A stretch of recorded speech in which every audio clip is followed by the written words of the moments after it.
Hola amigos parentosku Mahada Mangos, Mimin balik lagi untuk melanjutkan part 12 serial The Gray Man nih. Tanpa berlama-lama lagi, kita langsung aja. Tapi sebelum mulai harap cek dulu kuota kalian. Kalau sekarat bisa numpang wifi tetangga. Bruh.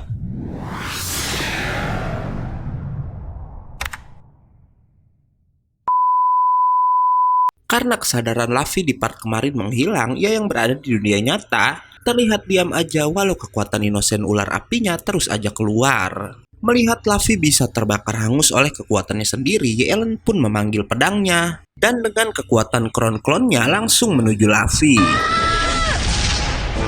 Ellen lalu melindungi Luffy dan seketika itu ular api milik Luffy pun membeku.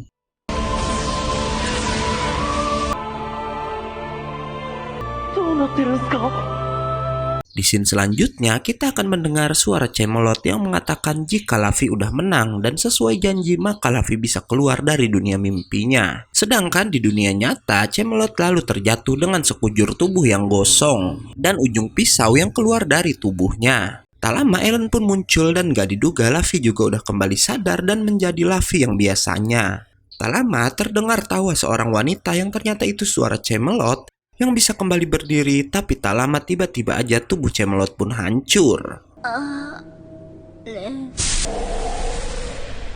Ellen dan Luffy tampak senang dengan kemenangan mereka, namun Lenale lalu mengingatkan kalau Camelot hancur bagaimana dengan pintu keluar yang dibuat olehnya. Luffy langsung mencari keberadaan pintu tersebut bersamaan dengan menara yang udah mulai mengalami guncangan. Si Ellen lalu berkata kalau tersisa setengah jam lagi sebelum menara itu hancur sepenuhnya. Dan karena masih ada waktu, ia berniat mencari keberadaan Kanda dan juga Crori. Tak lama Luffy memberitahu kalau pintu ciptaan Camelot masih ada di atas menara. Ellen bersiap membawa Lenale dan Choji menaiki palu Luffy hingga kemudian pandangannya pun mengarah pada Lero dan Tiki yang masih nggak sadarkan diri. Saat di depan pintu, Ellen pun berkata pada teman-temannya kalau ia akan membawa Tiki dan Lero keluar dari sana juga. Luffy lalu mengingatkan Ellen bagaimana jika markas besar tahu kalau ia menolong salah satu klan Noah. Choji pun merasa kecewa dengan keputusan Ellen karena bagaimanapun Tiki ada di pihak Hakusaku yang udah membunuh Anita dan semua teman-teman supporternya yang berada di atas kapal. Malah si Choji yang dari kemarin gue lihat cuman jadi beban, berani-beraninya bilang kalau begitu ia akan menganggap Ellen sebagai musuhnya juga. Tapi tiba-tiba Ellen mendorong tubuh Choji dan ternyata Ellen menyelamatkan si supporter karena setelahnya terjadi ledakan yang disebabkan oleh benda yang mirip seperti akar yang kemudian menangkap Ellen dan membawanya pergi dari sana. Yang tentu aja pengorbanan Ellen membuat Choji menyesal telah berkata kasar kepada Ellen. Scene kemudian berpindah pada Ellen yang ternyata benda tadi nggak cuma menangkap dirinya tapi juga berhasil menghancurkan pintu buatan Camelot. Dan yang mengejutkan ternyata benda mirip akar tadi berasal dari tubuh Tiki yang terlihat udah kembali bangkit. Ellen yang bingung karena seharusnya iblis di dalam diri Tiki udah hancur, lalu melihat kalau darah yang keluar dari tubuh pria itu berwarna hitam. Hingga kemudian benda mirip akar itu menyelimuti semua tubuh Tiki sampai kemudian Tiki terlihat udah berubah wujud. Ellen langsung menyerang tapi Tiki bisa menghindar dengan sangat cepat. Bahkan secara tak terlihat ia bisa melukai tubuh Ellen. Ellen yang kewalahan pun hampir terkena serangan telak, beruntung Luffy datang menyelamatkannya. Ellen lalu memberitahu Luffy kalau pintunya udah rusak, yang berarti mereka semua tinggal menunggu waktu sampai Batra itu hancur seluruhnya. Iblis Tiki kembali menyerang dan melihat itu Luffy langsung membawa Ellen kabur dari sana. Tapi tentu aja Iblis Tiki ikut mengejar dan langsung menebas tubuh Luffy. Setelah menjatuhkan Luffy, Iblis Tiki kemudian mengincar Ellen. Luffy mencoba membantu tapi ia malah tertangkap oleh akar apa ekor sih ini? Ekor kali ya? Oke, tertangkap oleh ekor Tiki. Bruh. Iblis Tiki kemudian menghancurkan puncak menara membuat kedua eksorsis terjatuh. Ia kemudian mengincar Lenale membuat si Choji yang gak bisa apa-apa cuma bisa menangis melihat hal itu. Choji lalu mengingat kata-kata terakhir Anita yang mengatakan gunakan nyawamu untuk menyelamatkan para eksorsis. Dan dengan begitu maka jiwa teman-temannya akan berada di sisi Choji. Mengingat itu, Choji mencoba menyerang dari belakang, tapi apesnya menara itu malah hancur membuatnya terjatuh bersamaan dengan Lenale yang terlepas dari si Iblis Tiki.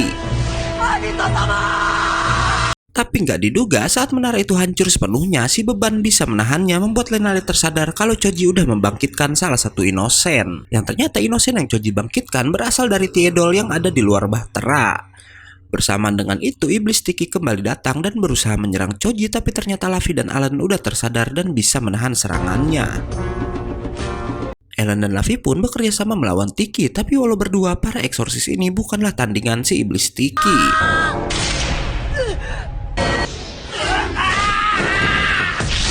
Scene lalu berpindah pada para pasukan tengkorak anak buah Hakusaku yang sedang menjaga benda mirip telur. Tak lama datang satu manusia tengkorak lagi yang mengaku Hakusaku telah mengirimnya sebagai bala bantuan. Tapi tengkorak yang baru aja datang itu langsung membantai semua penjaga dan langsung menuju ke telur tersebut. Ia langsung melempar tengkorak yang dibawanya, membuat tengkorak itu hancur seketika karena portal tersebut udah dilapisi penghalang sihir oleh Hakusaku. Hingga kemudian saat Ellen udah terpojok oleh Tiki, tiba-tiba ada simbol putih di bawah kakinya yang membuat tempat pijakan Ellen hancur, tapi kemudian ada seseorang yang memegangi Ellen. Tengkorak tadi pun muncul dari bawah tanah dan yang mengejutkan ternyata orang yang menyamar jadi bawahan Hakusaku itu tak lain adalah General Cross. General Cross yang kejam langsung melempar muridnya sendiri ke arah Lenale dan Choji, begitupun Luffy yang disuruh bergabung dengan teman-temannya. Cross lalu membuka kotak yang dibawanya yang ternyata berisi senjata Akuma berbentuk wanita bernama Grave of Maria.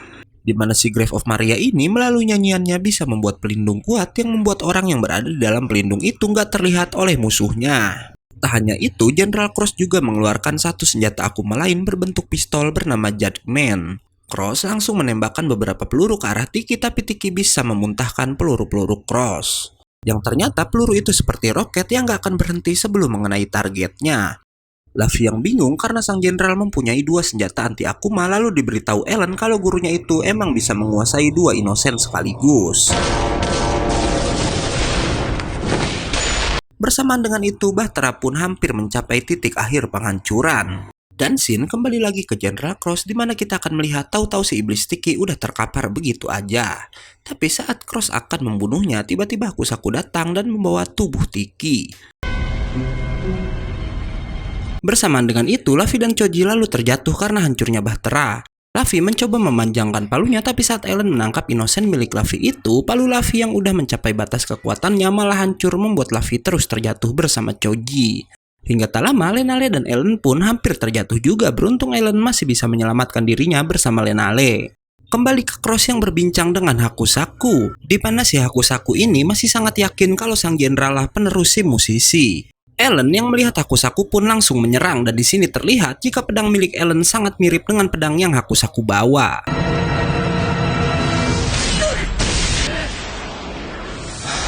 Ellen mencoba terus menyerang, tapi Cross selalu mengeluarkan kekuatan lain dari Grave of Maria miliknya yang bisa membuat tubuh Ellen berhenti dengan sendirinya. Karena Cross bilang jangan pernah melawan Hakusaku dengan kebencian. Sementara si Hakusaku lalu membawa Tiki dan Relo keluar dari Bahtera itu. Hakusaku berhasil keluar dari Bahtera, sedangkan para eksorsis masih terjebak di dalamnya. Cross lalu bertanya pada Ellen dan Lenale apa keduanya masih ingat misi sang jenderal berada di Edo. Hingga kemudian Cross membawa keduanya melihat telur tadi yang ternyata telur itu adalah benda yang bisa menciptakan Akuma, dan Cross bilang untuk menjaga telur yang terlihat akan lenyap itu agar tak berpindah tempat ke Bahtera baru buatan Hakusaku. Dan Cross kemudian mengeluarkan kata-kata yang sedikit mengejutkan. Karena dia bilang cuma Ellen seoranglah yang bisa mencegah kehancuran Bahteranya. Cross lalu menyuruh tim Chanpi membawa Ellen ke sebuah tempat, dan saat tersadar Ellen tahu-tahu udah berada di sebuah ruangan putih yang lalu ada bayangan seseorang di cermin yang bilang jika itu adalah ruangan rahasia dari sang musisi. Bayangan itu juga bilang Ellen harus menggunakan kuncinya, hingga tak lama ia pun berkata kalau tim Chanpi adalah miliknya. Saat Ellen menjawab kalau tim Chanpi adalah milik gurunya, bayangan itu bilang jika sebenarnya tim Chanpi dan Ellen adalah warisan dari sang musisi. Cross lalu menghubungi Ellen melalui antingnya dan berkata Ellen harus menggerakkan jantung Bahtera itu yang berbentuk sebuah piano, dan kunci yang dimaksud si bayangan tadi ternyata adalah tim Chanpi. Tim Chanpi yang adalah kunci lalu mengeluarkan sebuah simbol dari mulutnya, hingga kemudian Ellen langsung memainkan piano tersebut dan terlihat jika Bahtera yang tadi hancur lebur mulai kembali utuh dan mengembalikan semua teman-teman Ellen yang sebelumnya hilang.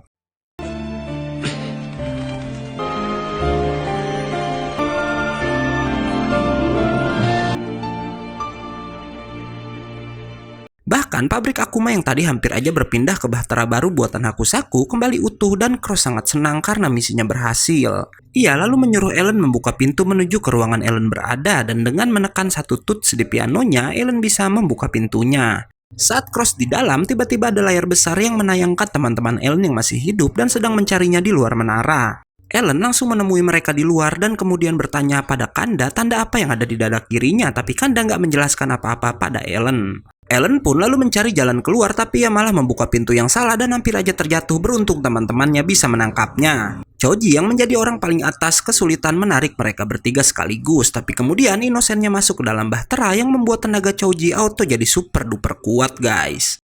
Berkebalikan sama Choji yang dapat inosen baru, dua orang ini malah kehilangan inosennya, namun Ellen bilang Komui pasti bisa membetulkannya.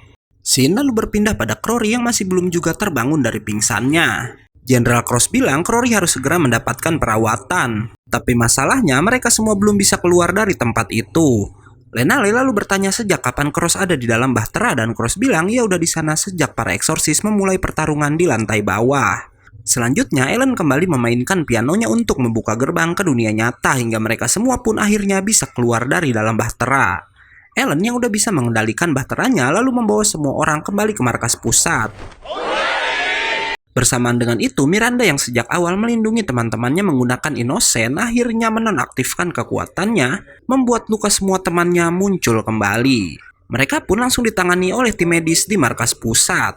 Setelah pulih, Ellen pun berbincang dengan tim Chanpi dan dari sini kita tahu Ellen bisa tiba-tiba jago main piano karena Ellen bilang saat memainkan piano tersebut seperti ada seseorang di dalam kepalanya.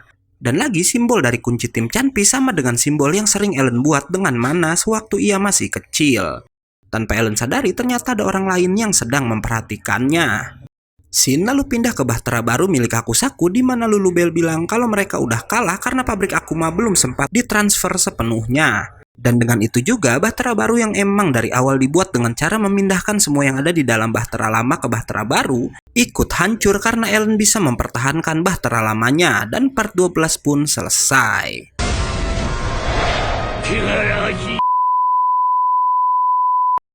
Oke, karena videonya udah habis, gue Egon undur dan gak yakin movie pamit.